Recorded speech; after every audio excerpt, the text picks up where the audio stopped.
was already a stretch that they needed 3 of us. Now they don't even need 1. What are the economic lessons we can learn from The Office? There are quite a few.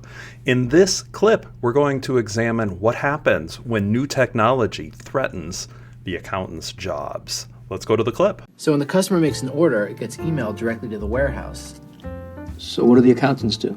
Well, unless there's a real problem, client, nothing. It was already a stretch that they needed 3 of us. Now they don't even need 1. Yeah. Takes Kevin a little longer to figure things out here. So Yes. So changes in technology are leading to progress, to efficiency, but also to some issues for our accountants. And that's the story with structural unemployment, right? We talk about the natural rate of unemployment at this time, and we talk about Schumpeter and creative destruction. And, you would hope that these folks will land on their feet eventually, but skill sets become obsolete over the years. And I always ask students, do we want to have horse and buggy drivers out there? And the answer is probably not. Even though those folks at one point lost their job and that wasn't great for them, we don't want to stand in the way of technology and progress. And there's all these different, things that, we see all the intelligent chat discussion right now and things that are changing in academia and all throughout the world, where this is a common occurrence. But yeah, I'm just trying to basically define structural unemployment. Yep. When I saw that one, I thought, wow, that's it in a nutshell. And I can't recall if that one's in the deleted scenes or in the actual show, but now I watch them all on Peacock where it's all put together anyway. So I can't differentiate whether they were in the deleted scenes initially or not. But yeah, we have a lot of it. Again, some of these were submitted by other folks. We have really good examples of frictional, structural, and cyclical unemployment on the website that are really easy to use in a class. So we like to promote that. For those who don't know or maybe remember the terms, but it's been a while since you've had your principles class. Cyclical unemployment is the unemployment basically that happens because of a recession. People have the skills for a job, but there's a downturn, there's some layoffs, you lose your job.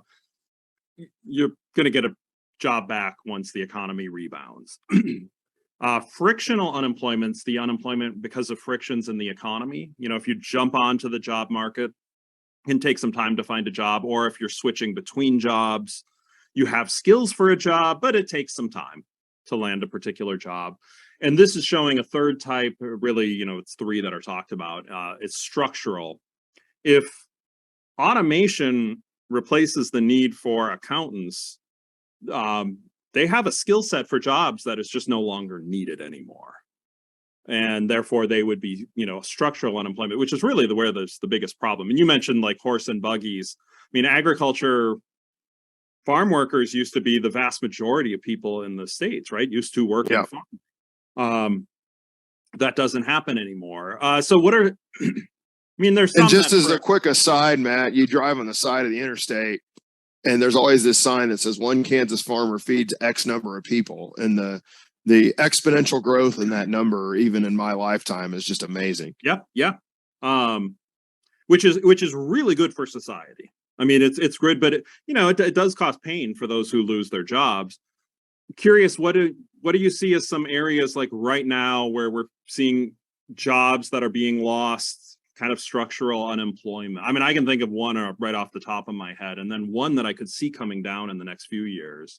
I don't know if you have any off the top of your head, but yeah, you're. I'll go with mine if you're okay. Yeah, maybe that. I mean, one where I see happening, right, like is the self-checkout lanes in stores is replaced, and it doesn't completely replace people. You still need people to kind of oversee and monitor, but if you have self-checkouts, then you don't need as many workers there. And I know that the technology exists and they're getting ready where all of the products are just going to have an RFID in there, where you literally just bring the whole thing up and you got these 42 things. Here's how much you pay. Well, that's what's happening at some of these airports. I still don't know what happened with this. I took a red eye from Vegas to Chicago, and I was trying to buy my breakfast at 5 a.m. or whatever. And I couldn't figure out if the machine was working or not. But they have no one there. It's just you put the thing and it's supposed to scan it, and so they're clearly they're lightening their labor force in those regards. Some of these restaurants that have these little kiosks they want you to order on, I refuse to participate in that. I just they're annoying to me personally, but I guess some people like it. One that I'll be interested to see what happens down the road. And I think I've talked about this on a previous video, is self-driving trucks, driverless vehicles. And I go to, I'll go into New York or Washington, man, the respect I have for people just to handle the stress of driving a truck in like New York City. I'm like, I can't even imagine. But if you get driverless vehicles, I mean, it seems to me the technology is going to be there at some point in the not too distant future. You're gonna have a group of workers that have a skill set that right now is very much in demand, that will be much much less in demand over time. And I see that as a huge disruption. And we'll see, politically how much, and just people's concern about that, how long it takes for that to take hold. But that's an interesting dynamic for sure. And a classic one I saw a tweet the other day that when talking movies came out, there was a lot of money. Speaking of rent seeking, this actually goes back to rent seeking. There was a lot of time and effort spent by the orchestra pits at movie theaters. So it used to be when movies were silent, there was an orchestra there. And they spent a lot of money lobbying to basically not let talking movies exist.